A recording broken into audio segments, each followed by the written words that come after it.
DPR ini kadang-kadang nih ya, masyarakat boleh kritik, boleh komplain, boleh caci maki, nggak apa-apa kita terima. Tapi ada adat istiadat yang mesti disampaikan. Apakah dengan membubarkan DPR memang meyakinkan masyarakat bisa menjalani proses pemerintahan sekarang ini? Belum tentu. Maka jangan menyampaikan hal-hal seenaknya, bubarin DPR. Jangan. Memang yang ngomong itu rata-rata orang yang nggak pernah jadi duduk di DPR. Kita boleh dikritik, mau bilangin anjing babi bangsat nggak apa-apa, mampus nggak apa-apa.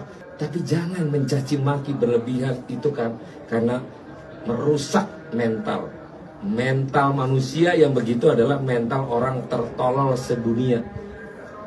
Catat nih, orang yang cuman mental bilang bubarin DPR itulah orang tolol sedunia. Assalamualaikum warahmatullahi wabarakatuh. Apa kabarnya teman-teman? Balik lagi di channel Kajian Online. Gak habis dipikir, bagaimana bisa ada seorang dewan terhormat yang menyebut rakyat Indonesia ini tolol karena kepikiran untuk membubarkan Dewan Perwakilan Rakyat. Ya teman-teman, baru-baru ini jagat maya netizen dibuat murka akibat komentar salah seorang ini anggota DPR fraksi Nasdem, yaitu Ahmad Saroni, yang menyebut orang-orang rakyat Indonesia yang ingin membubarkan DPR sebagai orang tolol sedunia. Kontak, omongan itu langsung viral dan bahkan digoreng bukan saja oleh netizen tapi oleh media-media besar di Indonesia. Dalam pernyataannya teman-teman, di sini Ahmad Saroni tidak terima kalau misalnya ada rakyat Indonesia yang kepikiran, yang mendesak untuk membubarkan DPR. Karena kita tahu teman-teman, beberapa waktu yang lalu DPR itu membuat banyak sekali kontroversial. Salah satunya adalah kenaikan gaji yang gak ngotak, yaitu hingga 50 juta teman-teman. Kenaikan gaji akibat mendapatkan tunjangan rumah yang sekarang nominal gajinya itu tembus 100 juta per bulan. Itu menunjukkan kesenjangan sosial antara Indonesia dan juga di Indonesia antara rakyat dan juga pejabat makin membesar. Ya jelas teman-teman, rakyat yang mungkin ini sehari-hari cuma dapat misalnya 100.000, 200.000, ngelihat anggota DPR yang sehari bisa dapat lebih dari 3 juta, ya hatinya sakit. Karena mereka itu sejatinya adalah pelayan bagi rakyat, tapi kenapa hidupnya malah dilayani oleh negara yang notabene-nya dapat uang dari pajak kita. Nah hari ini teman-teman, kita mau melihat respon dari rakyat, respon dari pemerintah, dan khususnya ini Pak Prabowo dan juga Mas Gibran. Apakah ini Pak Prabowo akan tinggal diam atau memberikan teman-teman shock terapi, memecat anggota DPR yang mengkhianati rakyat, yang menyebut ini rakyat itu tolol. Gimana bisa ini ada anggota DPR yang menyebut rakyat ini tolol sedunia? Kita simak dulu teman-teman, biar lebih lengkap, biar kita kaji dulu informasi selengkapnya. DPR ini kadang-kadang nih ya, masyarakat boleh kritik, boleh komplain, boleh caci maki, nggak apa-apa kita terima. Tapi ada adat istiadat yang mesti disampaikan. Apakah dengan membubarkan DPR memang meyakinkan masyarakat bisa menjalani proses pemerintahan sekarang ini? Belum tentu. Maka jangan menyampaikan hal-hal seenaknya, bubarin DPR. Jangan. Memang yang ngomong itu rata-rata orang yang nggak pernah jadi duduk di DPR. Kita boleh dikritik, mau bilangin anjing babi bangsat nggak apa-apa, mampus nggak apa-apa.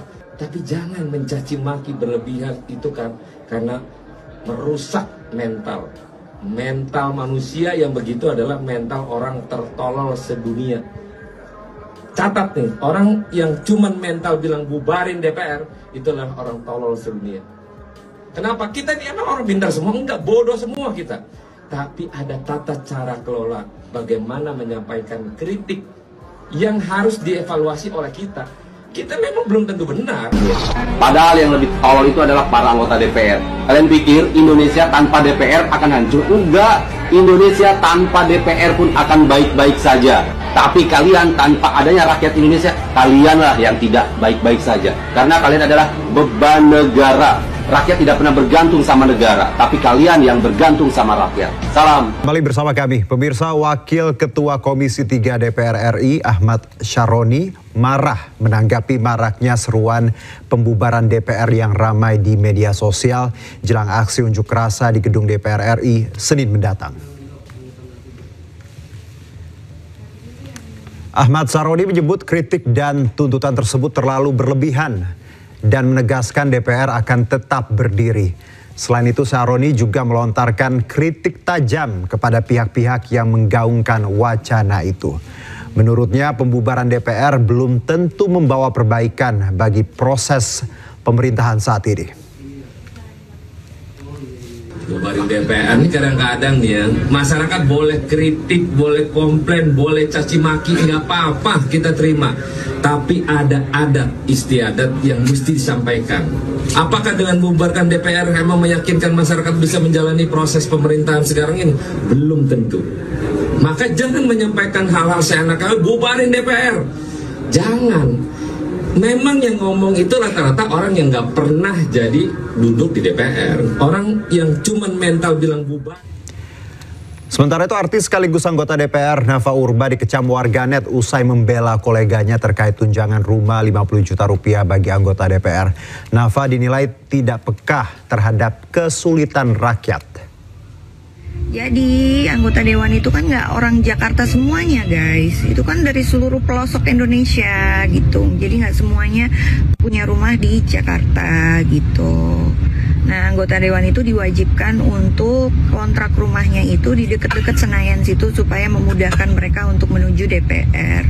Seperti itulah tanggapan Nafa Urba saat menjawab pertanyaan warganet terkait tunjangan rumah sebesar 50 juta rupiah bagi anggota DPR.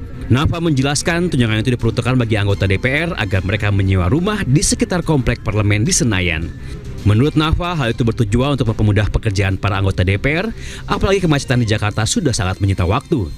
Anggota DPR dari fraksi Nasdem itu juga menjelaskan bahwa tunjangan rumah diberikan bagi anggota DPR sejak tidak lagi mendapatkan fasilitas rumah jabatan. Bukan kenaikan, itu tuh kompensasi untuk rumah jabatan, ya kan? Rumah jabatan yang sekarang ini sudah tidak ada lagi. Jadi rumah jabatan itu kan sekarang rumah-rumahnya itu sudah dikembalikan ke pemerintah. Jadi sekarang itu mendapat kompensasi untuk kontrak. Jawaban Nafa Urba sontak memantik reaksi warganet. Mayoritas mereka memberikan sentimen negatif bahkan mencibir para anggota DPR. Tidak berselang lama, anggota DPR Komisi 9 itu pun menutup kolom komentar di media sosialnya dan langsung menyampaikan permintaan maaf. Ia pun berjanji bekerja secara sungguh-sungguh dan berpihak kepada rakyat. Pemberian tunjangan rumah sebesar 50 juta rupiah per bulan bagi anggota DPR menuai banjir kritik. Publik menilai kebijakan tersebut tidak sepadan dengan kinerja para wakil rakyat. Pejabat pemerintah, regulator adalah melayani masyarakat, mendukung, membantu semua pihak yang ingin bekerja di Indonesia. Kita butuh hasil yang cepat untuk rakyat kita. Dunia berubah, yang lamban, yang malas, yang punya pemikiran-pemikiran aneh-aneh harus pinggir dan kita akan pinggirkan. Kita akan pinggirkan mereka-mereka yang tidak bekerja dengan baik. Kalaupun mau tangkap, misalnya Bapak berkomunikasi dengan pimpinan partai, kita berharap ke depan dalam proses yang di Makassar, jangan terulang Pak. Kalaupun mau tangkap, misalnya Bapak berkomunikasi dengan pimpinan partai, kita anterin itu orang Pak, ke Bapak. Jadi lebih enak. Hubungan kelembagaannya ada, kalaupun dia terpidana, dalam konversi pers terakhir aja saya katakan Pak, kalau di mana yang bersangkutan dalam proses penyelidikan tindak pidana, silakan kerjakan. Jadi kita nggak melindungi Pak, pasti kita akan dukung penegakan hukum yang Bapak lakukan. Silakan Pak Ketua mau ngomong, silakan. Baik, terima kasih pimpinan. Kami merespon yang pertama tadi dari Puang Rudianto lalu. Kalaupun mau tangkap, misalnya Bapak berkomunikasi dengan pimpinan partai, kita berharap ke depan dalam proses yang di Makassar, jangan terulang Pak. Kalaupun mau tangkap, misalnya Bapak berkomunikasi dengan pimpinan partai, kita anterin itu orang Pak, ke Bapak. Jadi lebih enak. hubungan kelembagaannya ada. Kalaupun dia terpidana, dalam konversi pers terakhir aja saya katakan, Pak, kalau di mana yang bersangkutan dalam proses penyelidikan tindak pidana, silakan kerjakan. Jadi kita nggak melindungi, Pak. Pasti kita akan dukung penegakan hukum yang Bapak lakukan. Silakan Pak Ketua mau ngomong, silakan. Baik, terima kasih pimpinan. Kami merespon yang pertama tadi dari Puang Rudianto lalu. Ada segelintir orang, saya kira mereka entah sadar atau tidak sadar, mereka ya itu sudah jadi antek-antek asing. Saya katakan mereka sadar atau mereka antek asing. Mereka tidak suka Indonesia bangkit. Mereka tidak suka Indonesia bangkit. Saya katakan mereka tidak suka Indonesia bangkit. Tapi kita yang akan bangkit bersama Indonesia.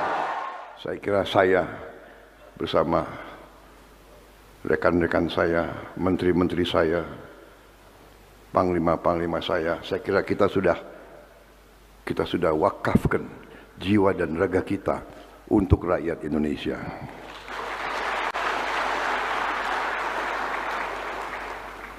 Jadi saudara-saudara, selain bekerjanya di banyak bidang dan bidang-bidang kita sudah mulai kelihatan hasilnya. Kita baru bekerja 300 hari sekian, tapi kita sudah mulai kelihatan hasilnya.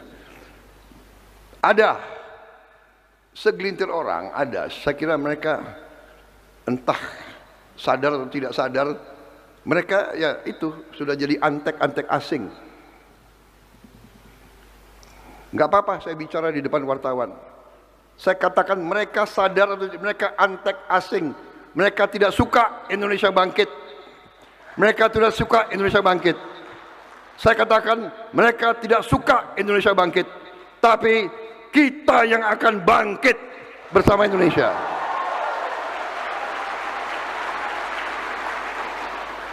Biar anjing menggonggong, kafilah tetap akan terus. Kita berada di atas jalan yang benar. Percaya sama saya. Kita berada di atas jalan yang benar. Kita akan menuju kebangkitan bangsa Indonesia. Karena kita akan kuasai kembali kekayaan bangsa Indonesia untuk rakyat Indonesia. Tapi saudara-saudara, kalau kita sudah kuasai kekayaan kita perlu tenaga-tenaga, awak-awak, anak-anak muda yang bisa mengelola kekayaan itu. Kita sudah kuasai, kita tidak ngerti gimana menjalankan itu. Karena itu pendidikan. Ya teman-teman, barusan kita sudah simak, kita sudah kaji informasi-informasi yang sudah kajian online kumpulkan terkait komentar yang ya saya sebut ini sangat menyakitkan dari salah seorang pejabat publik, anggota DPR, salah seorang ini yang harusnya teman-teman melayani rakyat, tapi malah menghina rakyat, malah menyebut rakyat yang ingin membubarkan DPR itu adalah rakyat yang tolol, dan tololnya itu sedunia. Itu benar-benar sangat kasar teman-teman, karena kita tahu teman-teman, tidak sembarang rakyat ini punya ide, punya desakan untuk membubarkan DPR. Ya contohnya saja teman-teman, ini gajinya yang naik hingga 100 juta, kini sudah tembus 100 juta, bandingkan dengan gaji guru honorer yang mungkin ada yang digajinya 350.000 per bulan. Bahkan itu saja masih dianggap beban negara oleh Sri Mulyani, Menteri Keuangan. Kan ini benar-benar ya yang masuk logika kalau misalnya rakyat Indonesia yang setiap hari kerja banting tulang masih harus bayar pajak untuk menghidupi kehidupan glamor para dewan kita, sedangkan rakyat yang mendesak haknya malah disebut tolol. Kan ini nggak masuk akal. Gimana menurut kalian? Punya pendapat yang lain atau mungkin setuju dengan statement saya barusan? Bikin pusing ya teman-teman, memang ini Dewan Perwakilan Rakyat kita Tulis deh pendapat kalian, teman-teman, di kolom komentar, kita bakal diskusikan. Makasih telah nonton video kajian online, kita bakal terus upload video-video menarik lainnya, khususnya ya berbagai informasi yang fakta yang saat ini viral di Indonesia. Karena itu subscribe dan nyalakan lonceng notifikasinya. Assalamualaikum warahmatullahi wabarakatuh.